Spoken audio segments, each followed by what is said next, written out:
My name is Clara Whitmore, 34 years old. That afternoon, I hadn't planned on anything dramatic. I was only visiting my parents' house because my mom had asked me to print some papers from their computer. It was supposed to be simple, a quick errand, a polite chat over tea, then back to my apartment before the evening traffic.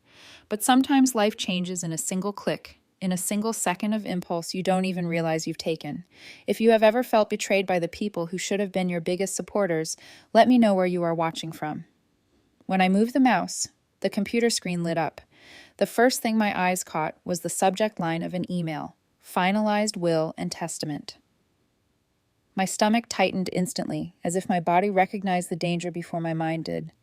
My hand hovered, and I swear I didn't think. I just clicked. The document opened. Black text filled the screen. So formal, so cold. But within 3 lines, the words cut me open. We hereby leave all assets, property, savings, and investments to our son, Daniel Whitmore. Not split, not shared, everything. My name wasn't anywhere. I scrolled down, pulse pounding in my ears, half convinced my eyes were betraying me. But no, in fact, it got worse. Near the middle, a single line stated, "We intentionally leave no assets to our daughter, Clara Whitmore." It was like a punch to the ribs. My vision blurred. My hand shook so badly the mouse rattled against the desk. I forced myself to read it again. Then again. Each time the words only pressed deeper, undeniable, inescapable. The roar in my head drowned out everything until a voice cut through. "What are you looking at?" I spun around. My mother stood in the doorway, a steaming cup of tea in her hand. The porcelain clinked softly against the saucer as she set it down, calm as ever. I tried to speak, but my voice came out weak, almost childlike. "Is this real?" She frowned slightly, like I had asked about the weather. "Is what real?" I gestured at the screen, my fingers trembling. This, the will. Her expression barely shifted. No panic, no guilt, just mild annoyance. "Oh, that!" She waved a hand as if dismissing a minor inconvenience. "You weren't supposed to see that." That was it. That was her concern. Not that I had been cut out of my family's legacy. Not that her daughter was standing there gutted and shaking, only that I had found out before she was ready. I stared at her, waiting for some flicker of regret, some scramble to explain. Nothing came. "Why?" The words scraped out of my throat. She sighed, sounding already tired of the conversation. "Clara, don't make this a big deal." Something in me cracked. "Don't make this a big deal." My voice wavered, heat burning behind my eyes. "You left me out of your will. You gave everything to Daniel. Everything. And you weren't even going to tell me?" She rolled her eyes as if I were being dramatic. "You don't need it. You're doing fine." I let out a hollow laugh. Not because it was funny, but because it was insane. "Are you serious? You're leaving everything to Daniel and your reasoning is that I don't need it?" She shrugged.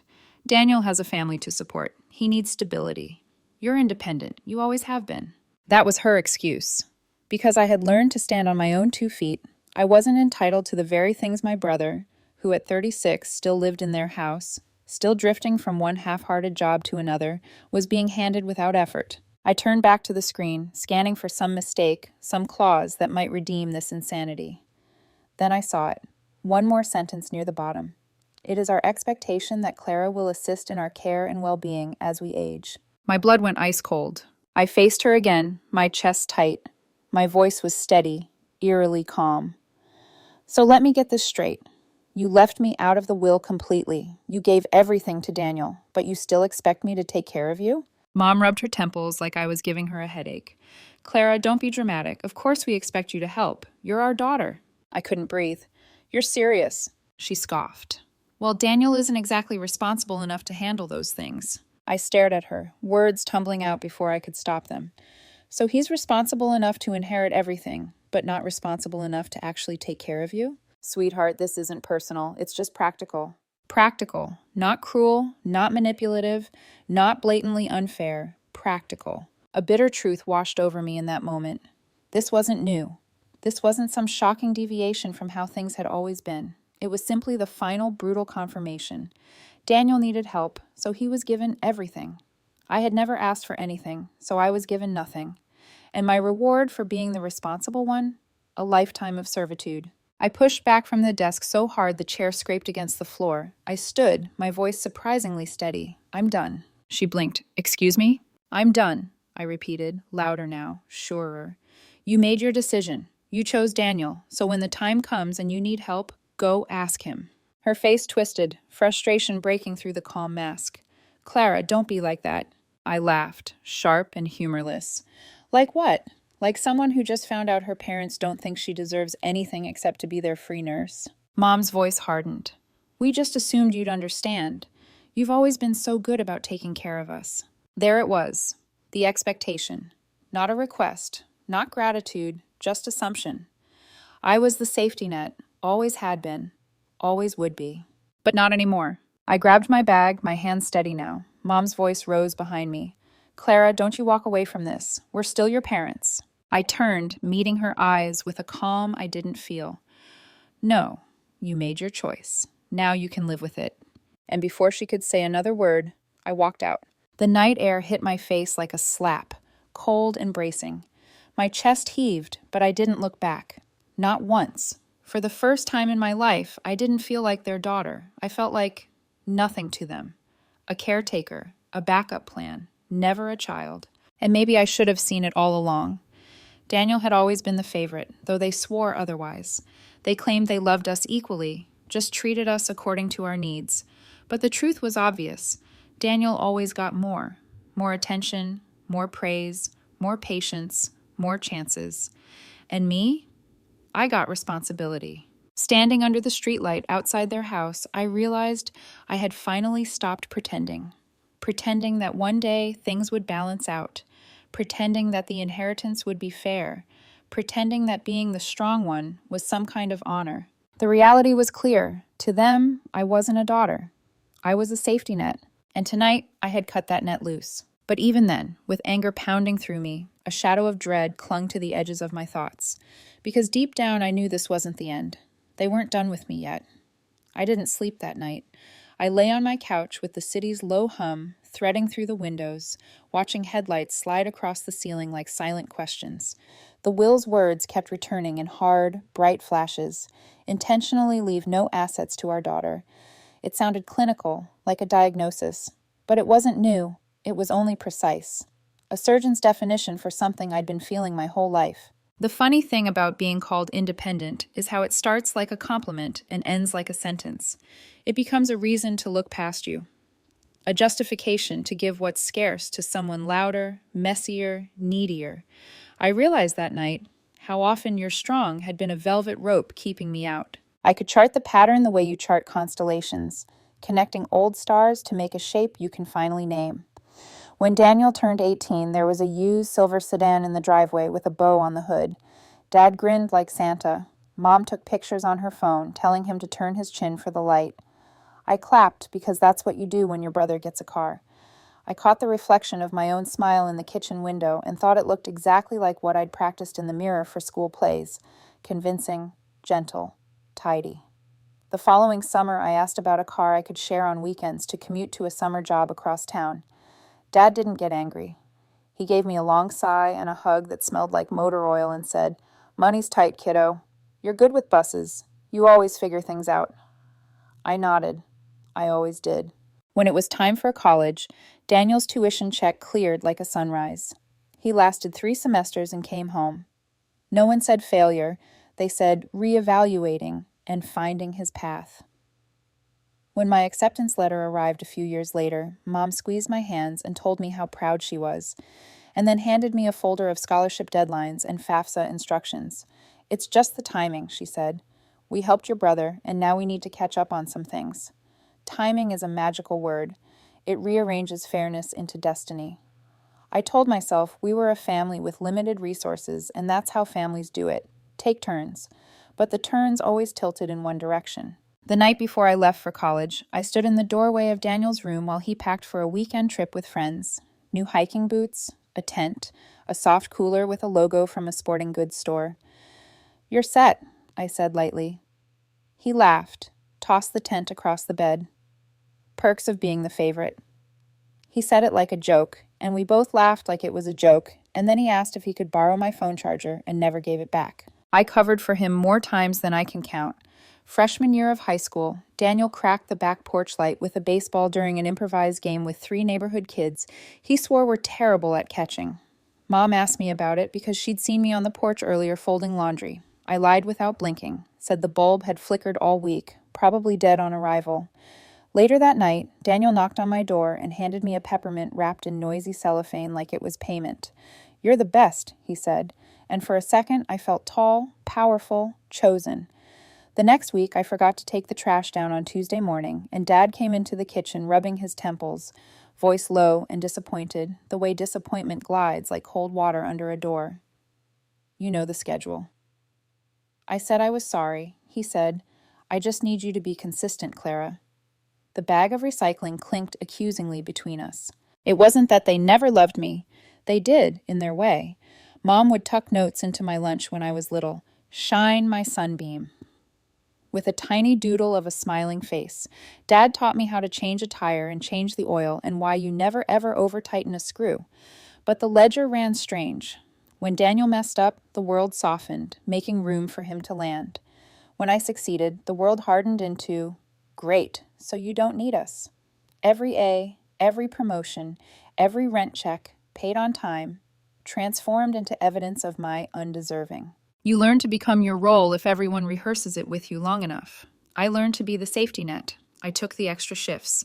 I brewed coffee in pre-dawn kitchens that smelled like sour mop water and cinnamon, rolled coins into paper sleeves on my floor at night, stacked $20 bills into white envelopes labeled rent, utilities, savings. I told myself independence was a crown. Some nights it was. Other nights it felt more like a muzzle.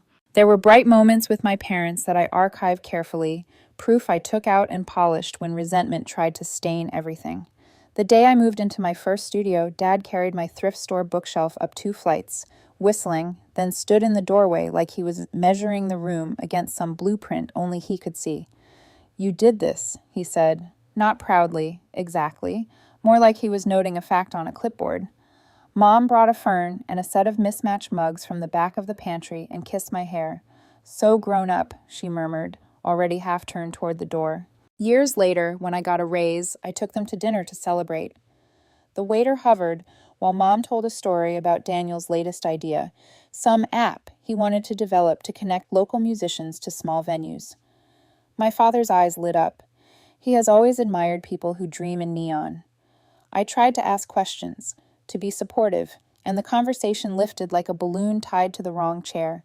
On the way home, Mom squeezed my knee and said, "You'll help him, won't you? You're good with logistics." I laughed and said I was busy. What I meant was, I am tired of paying emotional invoices addressed to someone else. Still, I believed the inheritance would be the great equalizer. Death, I told myself, was the one place even parents couldn't play favorites. I wasn't counting on their money. I didn't need it to keep a roof over my head or to love my life. But the idea of an equal split felt like a promise that the universe hadn't misread me. It meant that somewhere beneath the noise they saw me as a daughter, not a tool. I didn't realize promises can be drafted in invisible ink. I think about one Saturday 2 years ago when I came by to help Mom sort paperwork for the homeowner's insurance. Daniel wandered through the kitchen mid-afternoon, hair a little wild, smelling like the restful part of a Sunday. "You still doing that catering thing?" he asked me, rummaging for the peanut butter. "I manage a cafe," I said, not correcting the "still" because I knew what he meant was, still not the kind of job I brag about. He nodded and made a sandwich with the confidence of a landowner. "I might need some help with, budgeting for a new project," he said, chewing. Mom glanced up quickly from her folder, hopeful, like a stage cue. I finished labeling a manila envelope and said, "Send me what you have," but he never sent anything. He rarely does. The plan shifts, the promise stays. That's the trick with charismatic people. They can make potential feel like payment. I kept score even when I told myself I didn't, not because I wanted to tally debts, but because numbers help when feelings blur. Daniel had 3 bailouts in his 20s, twice for rent arrears, once for a credit card balance that had swollen like a bruise. My total bailouts, 0, unless you count the time I borrowed a stepladder and returned it the same day. The scales weren't balanced, but our house had its own physics. The heavier Daniel fell, the more the floor moved to catch him. I learned to walk lightly. If I'm honest, some part of me participated. It felt good to be essential. Power, even when it's borrowed, can make you glow. I liked being the one who could fix the printer, find the insurance policy, draft the email, soothe the panic. What I didn't see was that usefulness is a kind of currency, and I was spending it against my own future. When you are the solution long enough, people stop seeing you as someone who might also need solving. The realization about the will didn't just break my heart, it straightened my spine. It rearranged the furniture of my mind. The sentence about caring for them, a duty assigned without inheritance, kept flashing like sirens. Expectation without reciprocity. Responsibility without recognition. It named what I'd been living under, a contract I never signed. I replayed my mother's tone, how she said practical, like she was proud of herself for being level-headed. I tried to find the version of her intentions that wasn't cruel. I found a few. She is terrified of scarcity. She grew up watching her own mother count canned peaches in the pantry. In her head, Daniel's life is a leaky boat, and mine is a ferry with a schedule. She gives the bucket to the leak. My father believes in momentum more than fairness.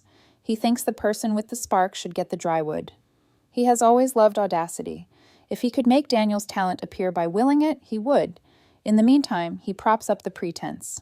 None of that makes me less invisible, but it does make the story more complicated than villains and saints. Just before dawn, I wrapped a blanket around my shoulders and stood at the window. A man on a bicycle rode by, a small square of light bobbing from his headlamp.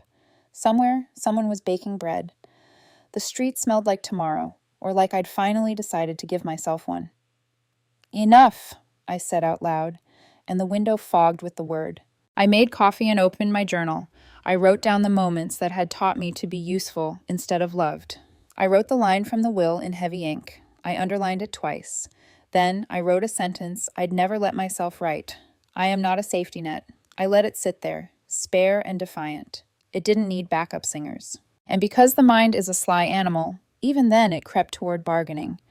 What if they didn't really mean it like that? What if there was a clause I missed? What if Daniel insisted on sharing? But beneath the bargaining, a quieter intuition offered something stern and clean. They showed you what they believe. Believe them. I closed the journal and felt the steadiness of a vow forming, not loud, but granite. I would not explain myself into servitude.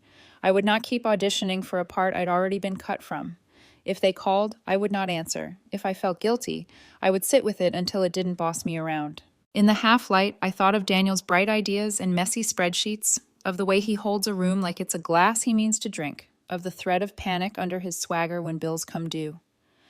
There was a time I would have stepped forward, clipboard in hand. Now I could see how their practical plan ended, with me carrying everyone until my knees gave out. I poured the last of the coffee and whispered, "Not anymore." Outside, the city softened into morning.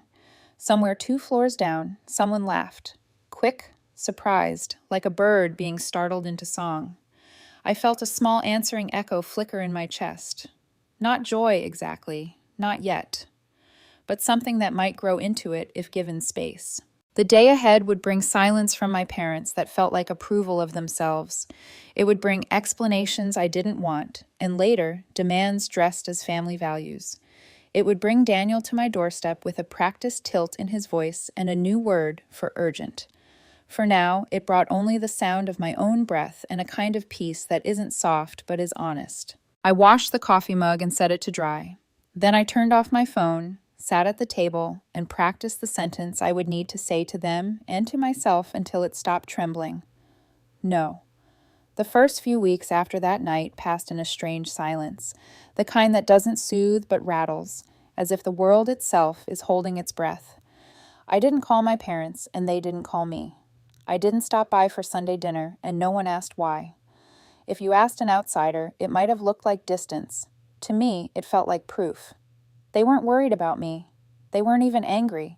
They just assumed that sooner or later I would come crawling back, the way I always had. That assumption pressed on me heavier than anger ever could, because it meant they didn't take my "I'm done" seriously. To them, my defiance was just a tantrum, like a child slamming her bedroom door. 2 months passed before I heard from them again. I was making coffee one morning when my phone buzzed on the counter. A text from Mom lit up the screen. "Hey, sweetie, hope you're doing well."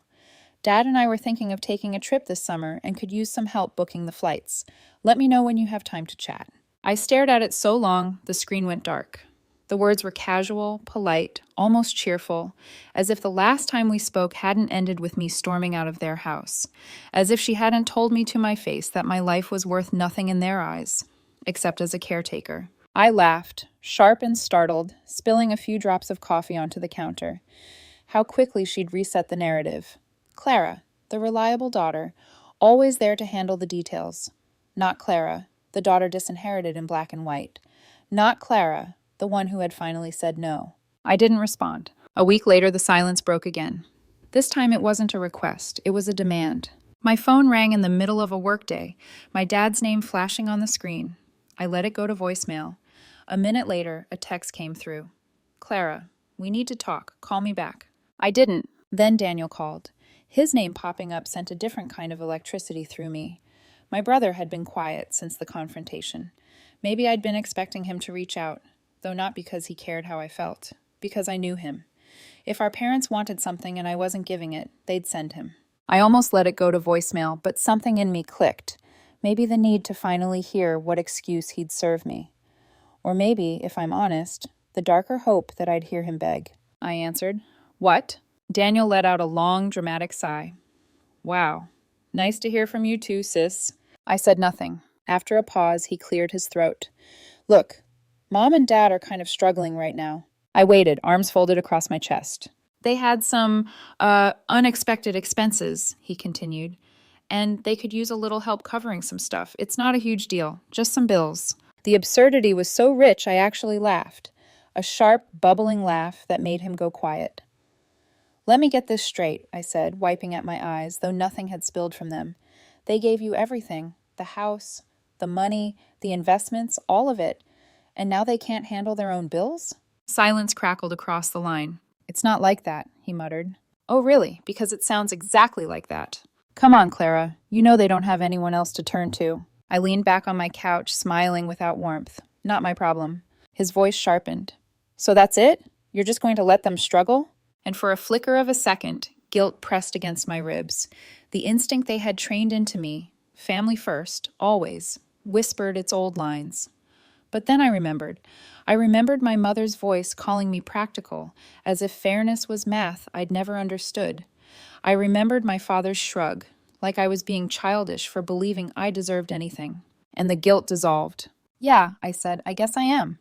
Then I hung up. The calls didn't stop. If anything, they multiplied. Guilt trip after guilt trip, dressed in different costumes. A week later, Mom again. Clara, I don't know what's gotten into you, but this is not how we raised you. Family takes care of each other. 2 days after that, you'll regret this one day when we're gone. You'll realize how cruel you've been. Then Dad, you should be ashamed of yourself, after everything we've done for you. Each message cut, but not the way they intended. They weren't cutting me open. They were cutting the last threads binding me to them. I blocked their numbers. The silence that followed wasn't empty. It was full. Full of my own breath. Full of the taste of freedom I'd never known. But it didn't last. One Saturday morning, a knock sounded at my door. I knew before I opened it. Daniel stood there, hands shoved into his pockets, his jaw tight. He looked less like the confident older brother I remembered, and more like a man whose mask was slipping. Clara, he said. Daniel. We stared at each other, the air between us thick. Finally, he sighed. Look, I get it. You're mad. But don't you think you're taking this a little too far? I crossed my arms. Too far? They cut me out of their will, Daniel. They gave you everything, and now they expect me to play caretaker on top of that.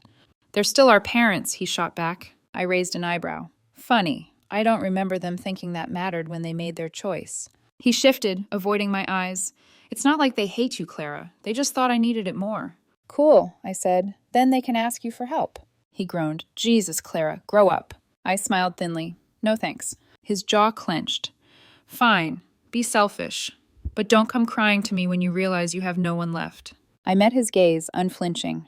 No, Daniel, that's your problem now. And with that, I closed the door. Behind it, my hands shook. My chest ached. Because some part of me still wished it weren't this way. Some part of me still wanted a family that saw me. But the rest of me, the bigger, harder part, knew the truth. They had shown me who I was to them, a safety net, a tool, nothing more.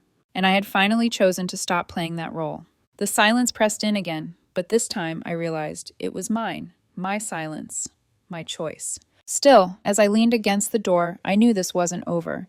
Families don't let go of their safety nets easily. They fray them, pull at them, try to tie them back together, and when the net finally snaps, they scramble in panic. I could feel it coming, like a storm rolling slow but certain across the horizon. Daniel didn't give up after that first visit. He came back again a week later, this time in the evening, standing on my doorstep like he owned the right to be there. The hallway light flickered above us, buzzing faintly. He leaned against the doorframe, casual on the surface, but his foot tapped restlessly on the mat. That was always his tell. "Clara," he said, voice softer now, almost rehearsed. "Can we just talk?" I let the silence hang between us before opening the door wider. "Fine, 10 minutes." He stepped inside, eyes sweeping the apartment like he was judging the size of my life. My place wasn't fancy, but it was mine. Everything in it I had worked for. No handouts, no shortcuts. I think that's what unsettled him most. "You've really dug your heels in, huh?" He tried to sound amused, but there was an edge. I crossed my arms. "If by that you mean I've stopped being the family doormat, then yes, I have." He winced, sat on the arm of my couch, and rubbed his palms together. "Look, I get that you're hurt. I do. But you're blowing this out of proportion." My laugh came out cold. "Out of proportion?" "They cut me out of their will, Daniel. Not by accident, not by oversight, intentionally. And you call that out of proportion?" He exhaled sharply, his mask slipping. "They didn't mean it to hurt you. They just thought I needed it more." The word needed sliced through the air like a blade. "You've been needing since you were 12, I snapped. "And every time someone cleaned up the mess for you, every single time. I needed things too, Daniel. I just didn't scream for them." His eyes narrowed, defensiveness rising. "So now you want revenge? That's what this is?" I shook my head slowly. "No. What I want is fairness. What I want is to not be expected to carry the weight of a family that doesn't see me as family." He stood, pacing now, running his hands through his hair. "You don't get it, Clara. They depend on you. Always have." "Exactly," I said quietly. "That's the problem." He froze, looking at me like I had just spoken a foreign language. "So what? You're just going to abandon them? Let them fall apart?" "Yes," I said, steady, firm. "Because they chose you, Daniel. They trusted you with everything they had. That means you get to carry it." For a moment, something raw flickered across his face. Fear, maybe. Or guilt. His shoulders slumped. "I can't handle it," he muttered, so softly I almost missed it. That admission hit me harder than I expected. For years I had told myself my brother was lazy, entitled, spoiled. And maybe he was. But beneath that was another truth. He wasn't built to stand on his own. My parents had propped him up so long, he'd never had to grow the muscles it takes to survive. And now, standing in my living room, I saw it. The man who had been handed everything, terrified he couldn't keep it afloat. "That's not my problem anymore," I said, though my chest tightened as I spoke. He looked up at me, anger flashing to cover the crack in his armor. "You're heartless." "No, Daniel," I whispered. "I'm just done being used." The silence that followed was heavy, almost unbearable. He stared at me for a long moment, jaw clenched, then grabbed his coat from the couch. At the door, he turned. "You think you're free now? You're not. You'll regret this one day, Clara. You'll regret cutting us off." I held his gaze, feeling the burn of years of swallowed words rising like fire.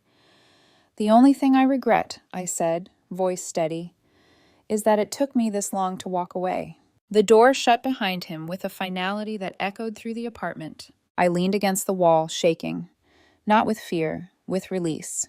For the first time, I saw Daniel not as the favored child, not as the golden son, but as what he really was, a man drowning in an ocean my parents had poured for him.